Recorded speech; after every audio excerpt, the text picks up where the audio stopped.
Lock super ಆಗಿ ಬರುತ್ತೆ, branches over ಆಗಿ ಹೊಡಿಯುತ್ತೆ ಸ್ಟಾರ್ಟಿಂಗ್ ಅಲ್ಲಿ.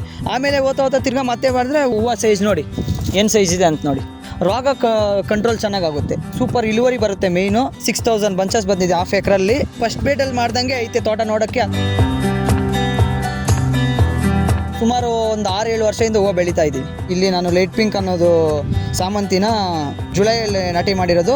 ನಾಟಿ ಆದಮೇಲೆ 15 ದಿನಕ್ಕೆ ಅಗ್ರೋಲೈಸರ್ ಬಿಟ್ರಿ, ಅದಾದಮೇಲೆ 10 ದಿನಕ್ಕೆ ಅಗ್ರೋಸ್ ಮೇಲ್ ಬಿಟ್ರಿ, ಅದಾದಮೇಲೆ ತಿರ್ಗಾ ಮತ್ತೆ ಅಗ್ರೋಲೈಸರ್ 10 ಡೇಸ್ ಬಿಟ್ಟು ಅಗ್ರೋಲೈಸರು, ಮತ್ತೆ 10 ಡೇಸ್ ಬಿಟ್ಟು ಅಗ್ರೋಸ್ ಮೇಲ್ ಬಿಡ್ತಾ ಇದ್ದೀರಿ.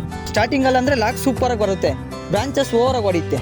ಆಮೇಲೆ ಓದ್ತಾ ತಿರ್ಗಾ ಮತ್ತೆ ಮಾಡಿದ್ರೆ ಹೂವು ಕ್ವಾಲಿಟಿ ಶೈನಿಂಗು ಎಲ್ಲ ಚೆನ್ನಾಗಿ ಬರುತ್ತೆ. ಹೂವು ಸೈಜ್ ನೋಡಿ ಏನು ಸೈಜ್ ಇದೆ ಅಂತ ನೋಡಿ.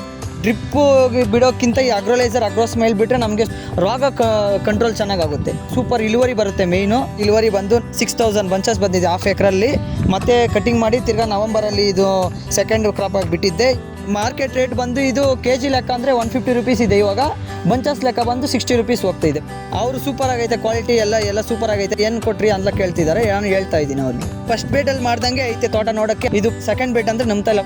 ನಾವು ಒಂದು ವರ್ಷನಿಂದ ಇದು ಮಾಡ್ತಾ ಇದ್ದೀರಿ, ಕ್ವಾಲಿಟಿ ಸೂಪರ್ ಆಗಿ ಬಂದಿದೆ. ಇವಾಗ ಹೋದ್ ಸಲಕನ ಈ ವರ್ಷ ಸೂಪರ್ ಆಗಿ ಡಿಫ್ರೆನ್ಸ್ ಚೆಂದಾಗ ಕ್ವಾಲಿಟಿ ಬಂದಿದೆ. ಅಗ್ರೋಲೈಸರ್ ಅಂಡ್ ಅಗ್ರೋಸ್ ಮೇಲ್ ಬಂದು ಎಲ್ಲಿ ತಗೊಂಡಿದ್ದಂದ್ರೆ SM ಫರ್ಟಿಲೈಸರ್ ಸಜ್ಜಾಪುರ ಅಲ್ಲಿ.